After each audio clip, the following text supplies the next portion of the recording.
Welcome to the Strong for Performance podcast, where we give coaches and consultants practical ideas for taking you to the next level in your business and in your life. I'm your host, Meredith Bell. I interview experts who've walked in your shoes and offer real-world experience that you can apply to your own journey.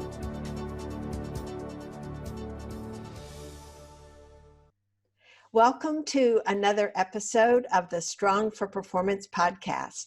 I'm your host, Meredith Bell, and I am just delighted today to be able to introduce you to someone I admire so much, Kyle Wilson. Kyle, welcome to the show. Meredith, my honor and pleasure. Thanks for having me. Well, Kyle is a very unique individual, and he actually started his business 30 years ago, if I'm not mistaken, promoting seminars and booking speakers like Jim Rohn and Brian Tracy and Og Mandino. And a few years after that, he actually started the company Jim Rohn International, and you were business partners and really close friends with Jim Rohn for 18 years, right, Yes, Kyle? yes. And so there are so many speakers since then and authors that have worked with Kyle. People like the Chicken Soup for the Soul authors, Victor Hansen and Jack Canfield, Darren Hardy, John Maxwell, Robin Sharma, the list goes on. The point is that Kyle is really good at what he does, and I'm just delighted to have him come on this program to share so many of the marketing principles that he has learned, used, and practiced over the years. Kyle, before we get into specifics though, tell us a little bit more about how did you get here?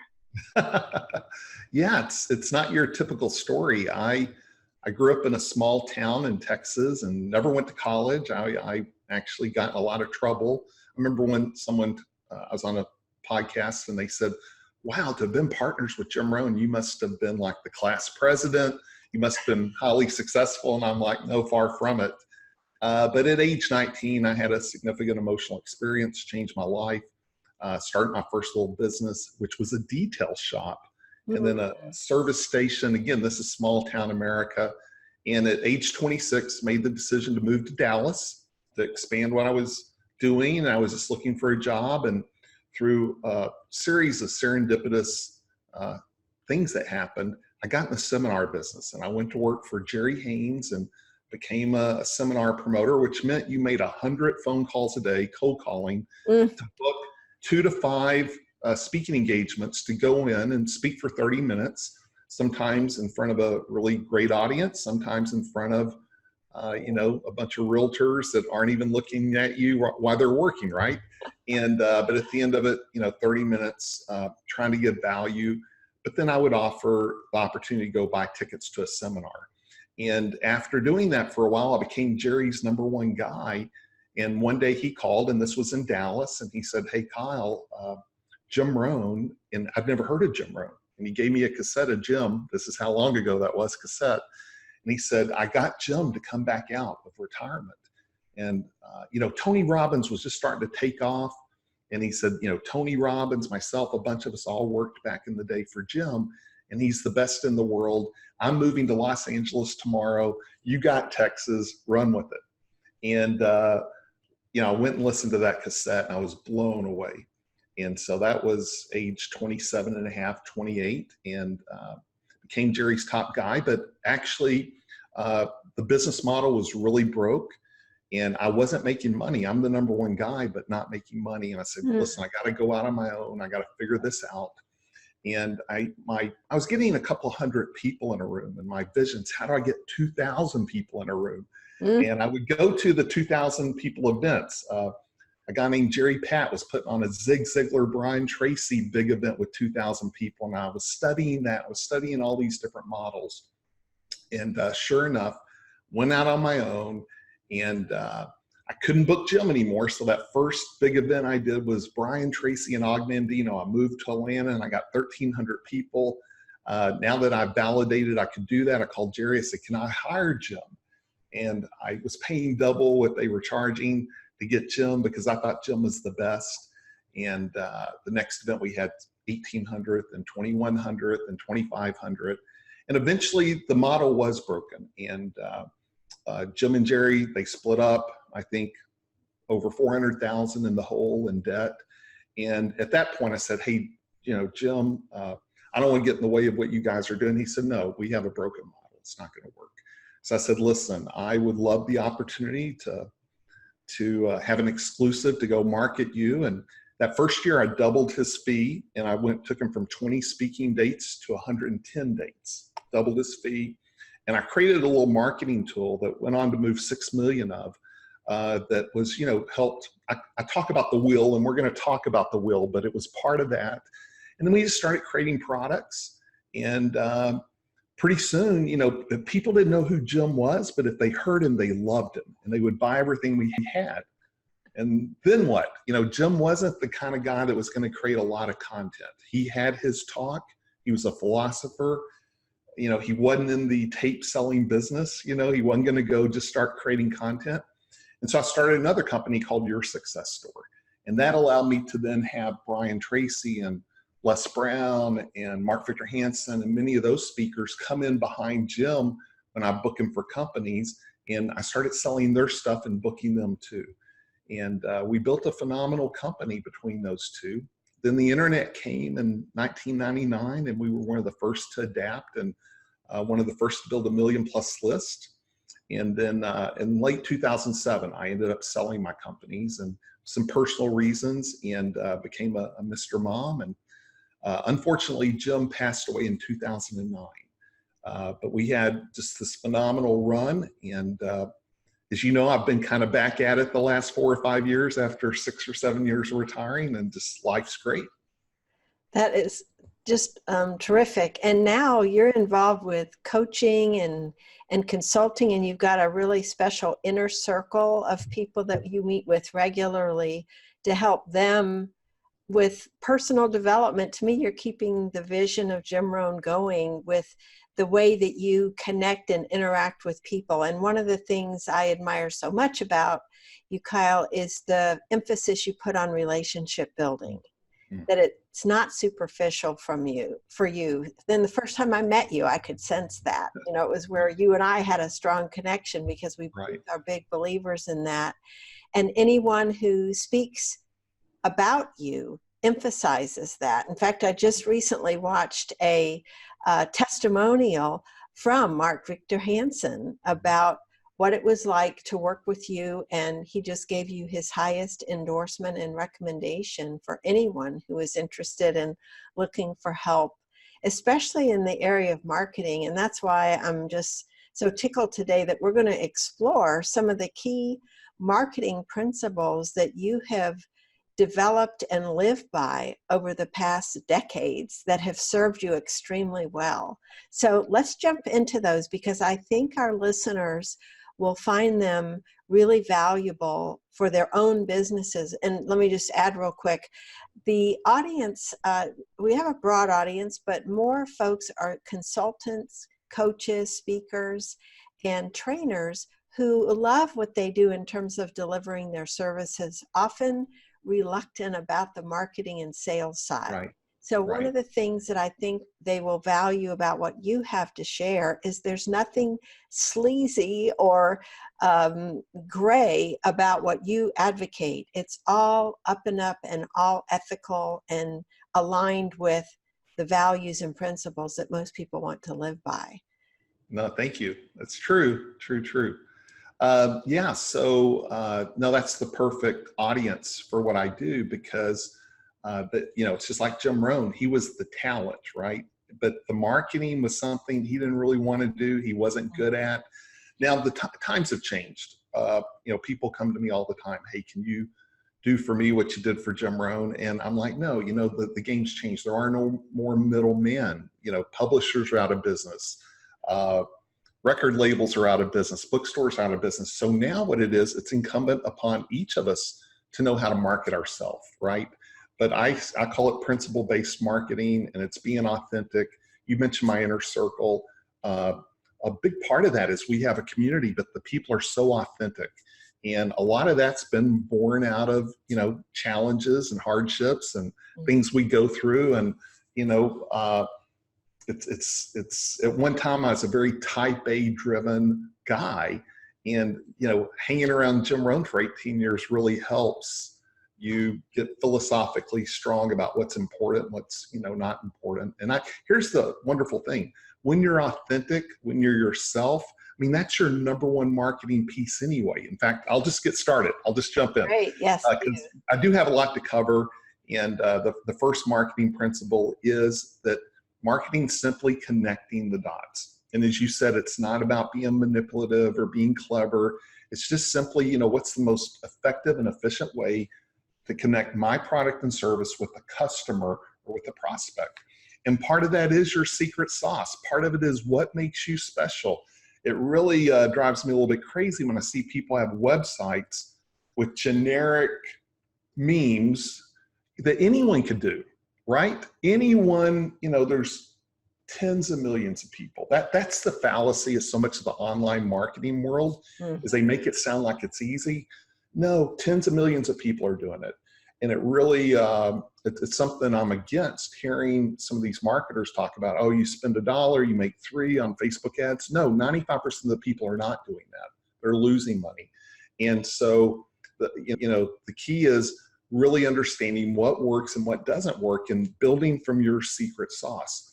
So anytime there's a website, in fact, I'm going to get to the 4 things about a website. So I'll put that on hold. I'll come back to that. Great. Here's my point, is be yourself. The biggest thing you lead with is your secret sauce. What makes you special? And also, what are your goals? I was talking to a guy Friday who has this whole thing. He's building everything based on an opt-in that's getting people to say yes.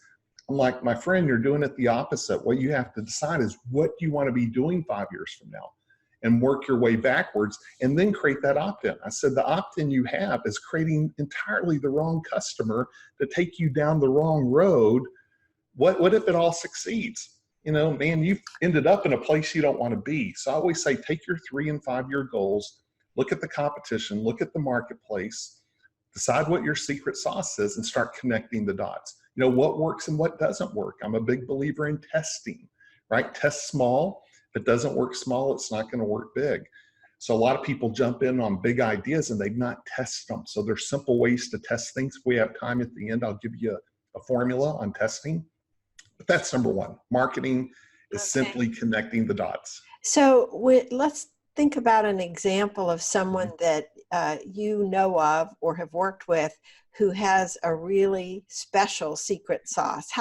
Tell us what that looks like. What's an example of someone who's taken that and used it well, either in their marketing on their website or whatever messaging they've done?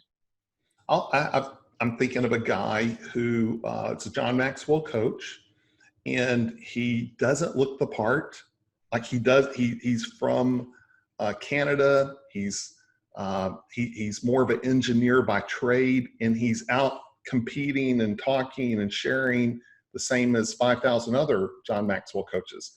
And I had him take a thing called, it's Discovering Your Secret Sauce, and it's a 6-part thing you do, and it's pretty simple. I'm happy to share that if we have time.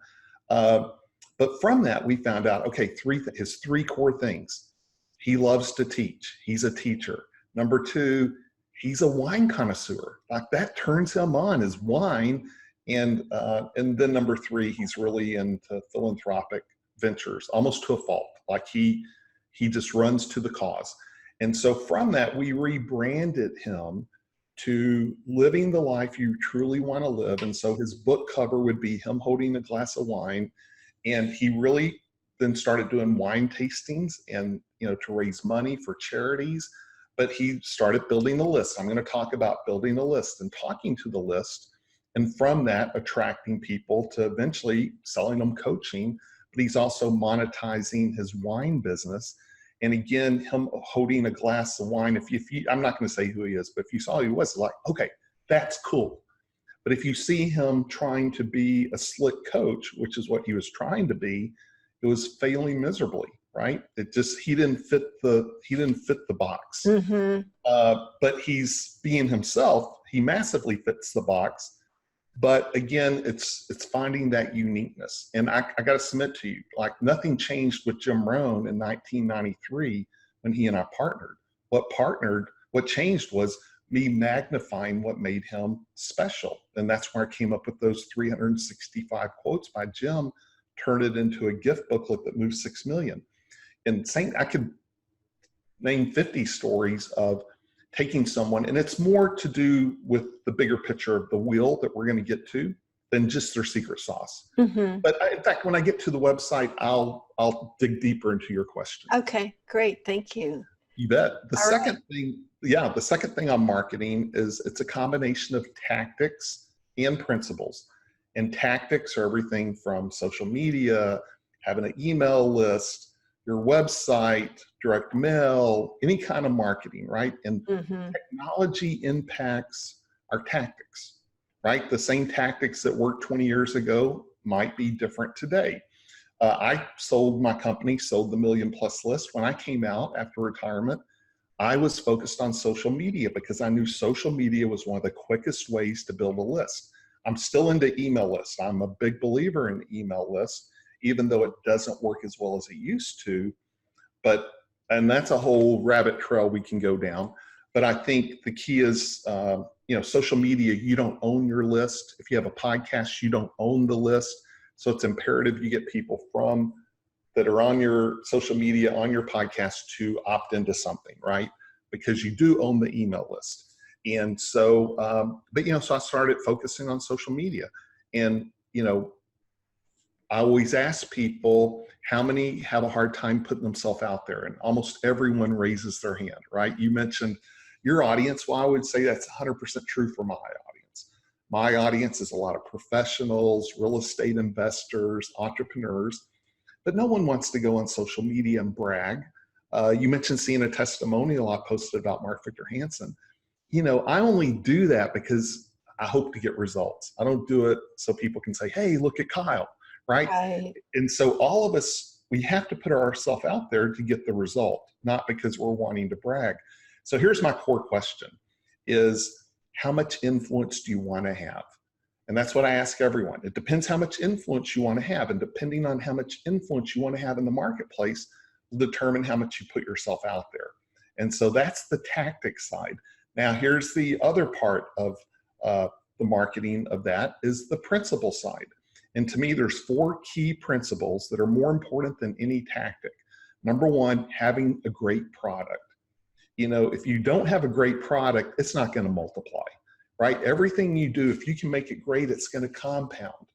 And unfortunately, I see in my world, the marketing world, so much crap. And so they're just churning through people. And so it's just this constant churning, which takes me to number 2, principle-based marketing is about relationships, being relational.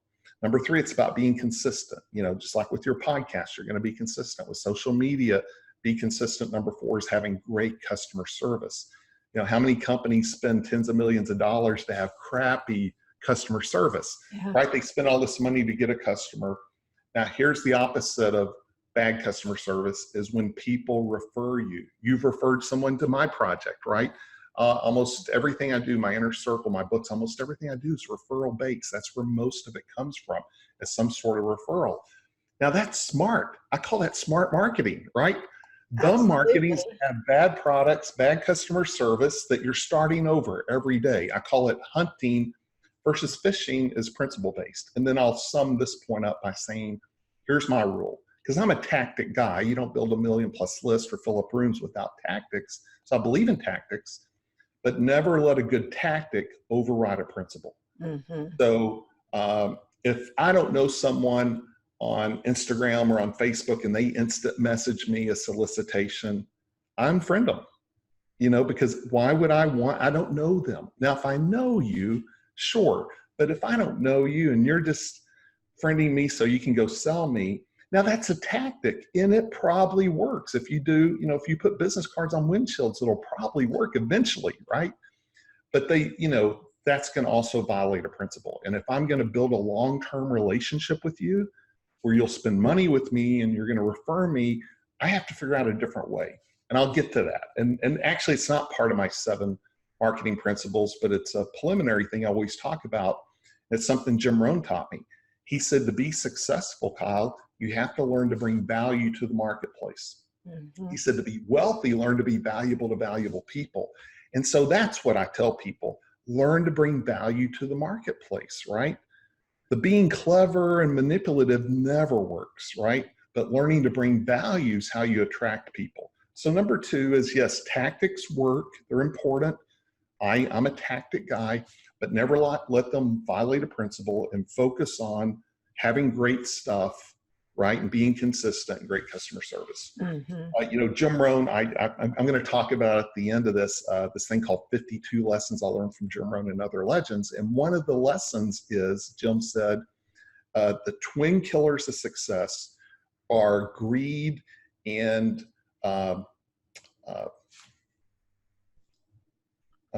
the twin killers of success. This might be an edit. Quiz. This is like said it only 1,000 times, right?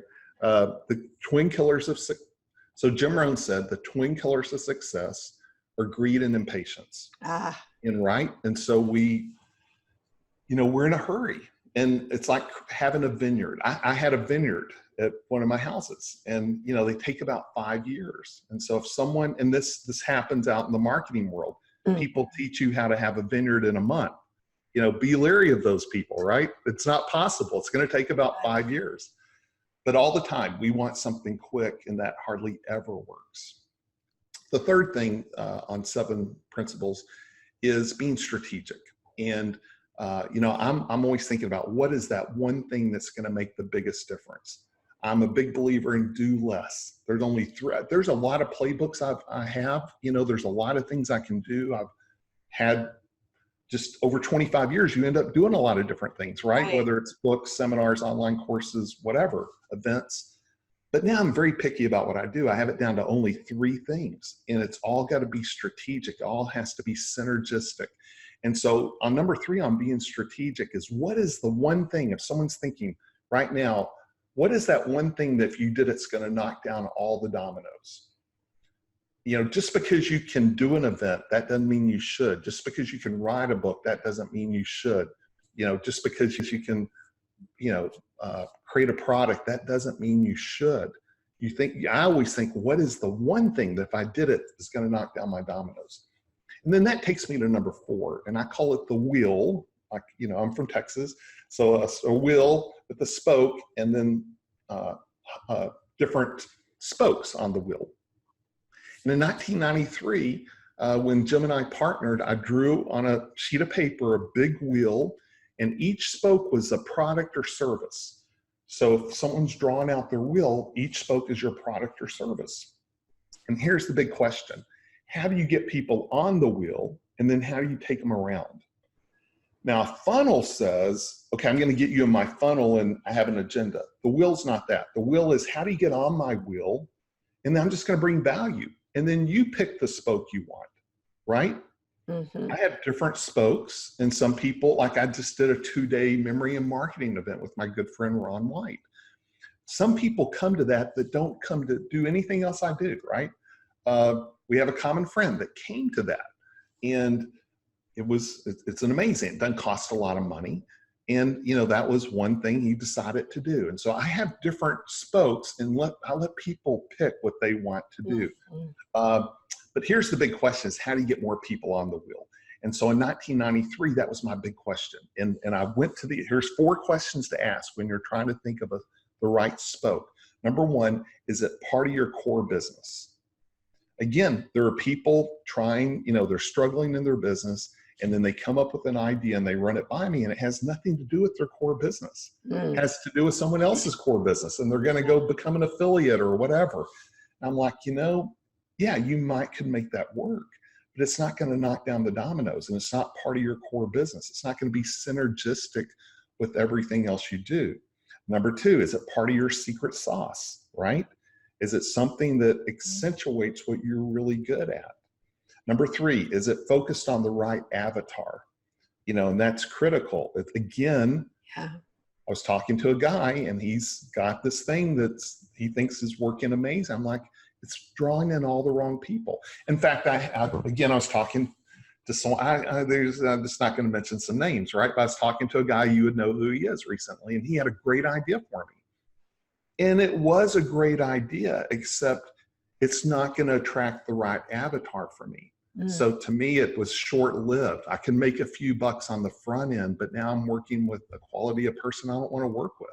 Like, I've built everything I'm doing to work with a specific avatar, that makes me happy, right? I didn't retire and start all over to do stuff I don't want to do. And so your avatar is important. And then number 4, is it strategic? And so for me, I'm always thinking, is it part of my secret sauce? Is it the avatar I want? And is this strategic? It's strategic. Is it going to knock down the dominoes? And I'll give you an example. I got a lot of these, but here's a really good one. More recently, the real estate guys, they're the #1 podcast. And, they're good friends of mine. 5 or 6 years ago, they had this amazing podcast, but they didn't have any products. And one of the guys is Robert Helms. He has the biggest development. He's a developer in Belize. And he's also an ex-real estate agent, brilliant real estate agent. They said, okay, we need to monetize our podcast. And they weren't really getting them from their podcast onto an email list. I said, first of all, you got to do that. You got to start putting in places in your podcast for people to jump on your email list. And so you got to give them some cool stuff. And second of all, you now have to give them a reason to raise their hand occasionally, right? And so, is it a product? Is it an event? And so Robert's so massively skilled, he said, yeah, I can do a real estate program. I'm like, true. You and 10,000 other people are doing real estate programs. How about if it massively succeeds? Then what? Do you want to travel around the country doing real estate events? I mean, you're a developer. He goes, no, I don't want to do that. I said, how about your development? Are you selling lots on your development? He goes, oh yeah. And I'm like, who would buy those lots? He said, well, typically syndicators. I'm like, do you know much about syndication? He goes, yeah, 100%. I said, can you create a syndication event? He goes, I can do that. And I said, well, here's the cool thing. Create a syndication event. And since you guys are world-class at this, you've been syndicating for 20 years, then have a high-end program, a $25,000 program for those who are really serious and want to get mentored. So, have a $1,000 2-day event, but then have a high-end program. And now you're actually going to be training people to be syndicators that might invest with you. In other words, that knocks down all the dominoes. Fast forward 2 or 3 years later, they're filling up their syndication events. They have, filled up their 25K program, given massive value. And his development in Belize is 80% full through the syndicators that came through their program. It was actually a filtering system.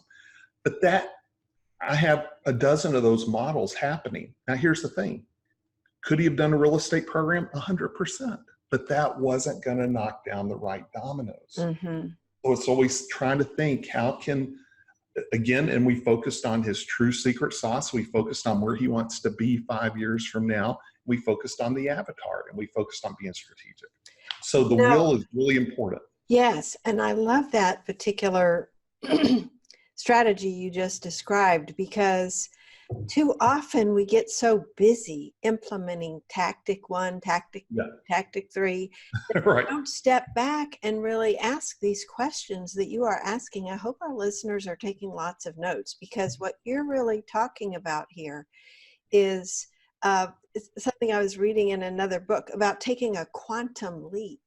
You can't make little incremental small decisions and expect to knock over all the dominoes. You've got to really zoom out and think about what's the one big thing that if I did that would take care of the others. And you mentioned this earlier, I see it applying here too, which is with less effort, because it's so strategic and it's such an important piece of connecting all these other elements that it by itself can take care of so many things. So listening to you for myself, it reminds me, this is the big thing we all need to do, of not getting caught up in activities, but thinking through which are going to have the greatest impact for me. And quantum leap in the right direction. Good point. Yes. That's one, again, I do have some challenges with a lot of these online programs I see being sold, and even book publishers and all kinds of different things. It's not always the money people spend, right? Sometimes it's also outrageous what they spend. But the biggest challenge I have is it takes them in the wrong direction. And I've seen it too many times. You know, someone goes and spends a fortune, and 3 years later, they're worse off than they were before, right? Mm-hmm. And it's just because, you know, someone's trying to sell a course instead of really having the experience or knowledge to help them. So it is about, you know, I think less is more. And again, for me, I've been fortunate to let things unfold, the right things unfold. And you have to become really good at saying no. I say no all the time, right? But in the beginning, I get it. You have to try out a lot of things, right? And I get it. And it's just throwing stuff up. But eventually, you know, as people start having success, they can whittle down if they're smart enough to do it. And I'll give you another example. I have a guy, a little different. It's not the same example as the real estate guys, but it's example of what we're talking about. This guy is a really world-class coach, makes 7 figures as a coach, works with some really big people. And he's also one of the most personal development driven people I've ever met. Like, he is a ninja at personal development. And back during the Jim Rohn days, you know, I was doing almost 8 figures a year just in commodity products, you know, 6 CD sets, 12 CD sets. I mean, we were the masters. And he wanted to make a personal development CD. And I'm like, okay, that can sell for $60. And here you're making 7 figures. He was charging like $15,000 a day for these CEOs to come spend a day with him. And I'm like, listen, just be great at personal development. Don't feel like you've got to make that into a product, right? Because now you're commoditizing yourself. So just because you can, just because you're great at it, doesn't mean you should. Mm-hmm. And that's hard for people, right? And just like this advice I got from someone last week, you know, I could go do something that'd make, you know, 5 or 10,000, but the amount of effort and the direction it takes me, and it's not going to knock down any dominoes. And I'm dealing with the lower, you know, quality of avatar or prospect than what I want to deal with. Here's how, and again, back to funnels, you know, people think a funnel is free and then $39 and $200 and $500 and $1,000. Not mine. You know, mine is free, and I have a lot of free, you know, tons of free. And then, you know, but to engage with me, something that's going to be part of my life, you know, it's in the thousands. But I'm content to give it all, everything else away. And if they're the right person, you know, then, you know, whether it's my inner circle or books or coaching, right? For me, I don't want a $500 product. I've had them a lot, mm-hmm. and I just don't want that right now. You know, it's like, but I make up for it by giving a ton away free, and the free doesn't have agendas. It's not like free and then you're on 10 emails. Not that I'm against that. I do have some of those that I've done in the past, but again, it's just working through what works for you. You don't have to always, and that's how I always try and put myself in the customer's shoes. You know, what made me buy? Why am I interested? Yes. And kind of walk through that direction. But yeah, I was talking to a guy who doesn't have, he's not doing an email list. He's not doing any of that. And he's like, I don't want to have to deal with all that. And I said, Tim, I have more free time than you do. All mine is systematized. I send out an email. You know, if they want to do this, they go through an application. If they want all this free stuff, it's here. But I don't get sucked into having a breakfast or a lunch or jumping on a phone call with someone. You know, I'm like, no, here at my website, I answer all those questions. It's in my blog. Everything you need to know is there for free. Or you can be part of something I'm doing, right?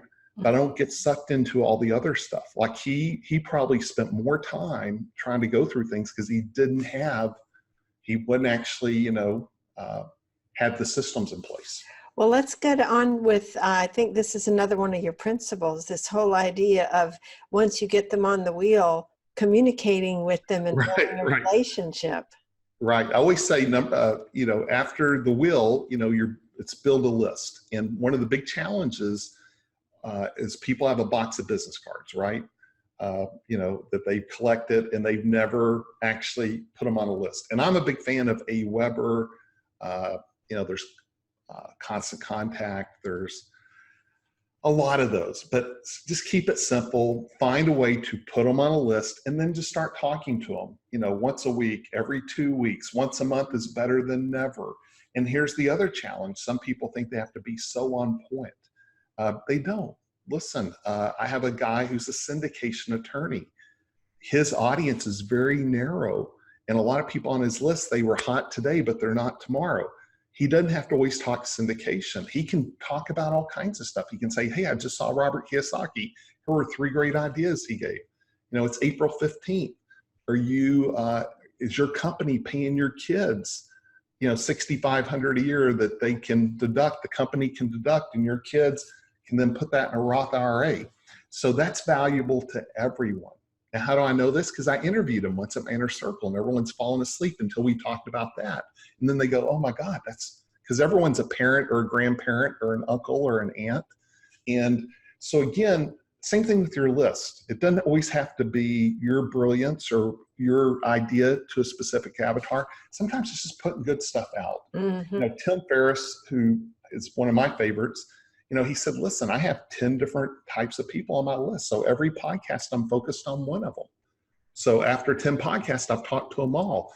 And I got to tell you, when I had my 1 million+ list, I was the same way. I didn't try and talk to everyone all the time. I would just put out stuff. And the key is that they don't unsubscribe, which they will if you're always trying to sell or, it's manipulative or you're wasting their time. So yeah, build a list and talk to the list. Are critical. And, all these years I've known authors who have built lists and authors who didn't. I know speakers that built lists. I know speakers who didn't. I know doctors who built lists and doctors who didn't. And if you're going to build a list, you're going to win because now you're fishing. Anyone I meet, they get my 52 lessons and then I just talk to them. And sure enough, every time I send one out, right, and it goes out automatically every Friday, but sure enough, one's going to hit a person at the right time, the right place with the right message. And then that's when they, send an email, right? Mm-hmm. I let it do the work. And so you build a list and then you talk to it and you let the list do the work. Instead of hunting and chasing, you just put good stuff out. And it's incredible how that all works itself out, if you're consistently talking to it. Mm-hmm. So it sounds like what you've done with the 52 weeks is it's a weekly email that you've got set up to go out automatically once a week. So for a whole year, somebody's going to hear from you on that particular list. But then do you also have other messages that you sometimes create and also send to those people in addition to the weekly messages? Yes. So I intentionally send out my 52 lessons on Fridays. Because if you are going to market, Tuesdays are one of the better days. And so I have it, and I don't do it very often, where I do if I was going to really be on a campaign, I might do Tuesday, Thursday, Saturday. So I have it. I don't want someone getting 2 emails in the same day, right? Mm-hmm. That's when your unsubscribes go up. So mine go out every Friday. And then I talk to my list on Tuesdays. And, how I did the 52 lessons at the time, I'm thinking, okay, some people are Jim Rohn fans. Like when I spoke at your group, right? Mm-hmm. One person came up to me and he was a Phil Collin, a Def Leppard fan. I just filmed with Phil Collin, and another person was a Darren Hardy fan. Another person was a Jim Rohn fan. So I created these different hooks. Some people are John Maxwell fans, Les Brown fans. So I created this, every week was a different lesson, and it was from collaborations with a marketing default. And I wrote them every week. So I started offering the 52 lessons before I ever wrote my first lesson, right? And so that's one of the hacks on that is if you're going to offer a 12-week something for free, you can have a weekly deadline and create it. And so it took me a year to write the book. At the end of the year, I had a book written, right? And now I want to replace about 20 of those. Like I've had such amazing stuff happen the past couple of years, like Hal Elrod recently, and just different opportunities where it's like, okay, I think I'd rather use that lesson. Mm-hmm. Maybe on a week I kind of struggled to come up with a lesson. But honestly, I'm debating if I like the 52 lesson format because it's a lot for people to digest. I think if I had to do it again, I might do more like 12 or something like that. Mm-hmm. So it has its advantages and disadvantages. Mm-hmm. Well, let's wrap up now. I just noticed the time. We could talk for hours on this, Yes. Kyle, because you are such a wealth of knowledge. But let's zoom in on the other principles that you wanted to cover for those 7. Yeah. So one more. We'll wrap up on this one. Is social proof and testimonials, and the place I like to really focus on is your website. So Jeffrey Gittimer, I don't know if you know Jeffrey. He's Charlotte, North Carolina. I was on his podcast. He spoke at my Philly Inner Circle, and he said, "Kyle, where do you live?" I said, "Jeffrey, I live in Texas." He goes, "No, what's your address? Why don't you go announce on Facebook your address and people come by and see you?" And I'm like, "Okay, that's not going to happen." He goes, "Of course not." He said, "Here's where you live. Let me straighten you out. Here's where you live. You live on your website. You live on Facebook. You live on Instagram. You live there 24/7. I'm like, wow, that's so well put. People can find me 24/7 on social media, 24/7 on my website. So I want to make it great. So I have 4 key things you want at the top of the fold for your website. This was true in 1999. It's true today. Nothing's changed, in my opinion. Number 1, you want a brand with mystique. So with Jim Rohn, I always thought, what's the mystique? So before anyone scrolls down, I want an image of you, and I want it with mystique. I want it to be something that brands you correctly. Number 2, I want 3 or 4 bullets that sum up your secret sauce. They're talking to your avatar. They sum up your social proof. Now, most of us have more than 3 or 4. Because of my avatar, I'm the co-creator of Chicken Soup for the Entrepreneur Soul. I keep it focused on Jim Rohn. Like Jim Rohn's my number 1 avatar. I keep it focused on, I created products or did events, right? And then the third thing you want is social proof. And so for mine, one of my secret sauces is I do have a lot of great testimonials from big names that are recognizable. So my website's a little bit over the top gaudy, but it is my secret sauce. So I have a bunch of photos of, Jim Rohn, Brian Tracy, Darren Hardy, etc., right? Phil Collin of, athletes, Todd Stoudemire, and you hover over it and it's got a quote, right? A testimonial about me. But I recommend everyone has a different testimonial of some kind. So you want social proof. Yeah. And number 4, you want to opt in, some way for someone to opt in. And we're going to tell people how they can get my 52 lessons at the end. But when you go to my website, check out my opt-in. It doesn't look like most opt-ins. It's kind of cool looking. It was my own design. And I got to tell you guys, I'm not a tech person, but I am the architect of my website. And I've always been that. Way back in the day, I was that. So are you going to go build a house and not have any opinions about the house? You say, hey, you go, I'm going to pay you to build it, and you just build it, and I'll come show up and look at it.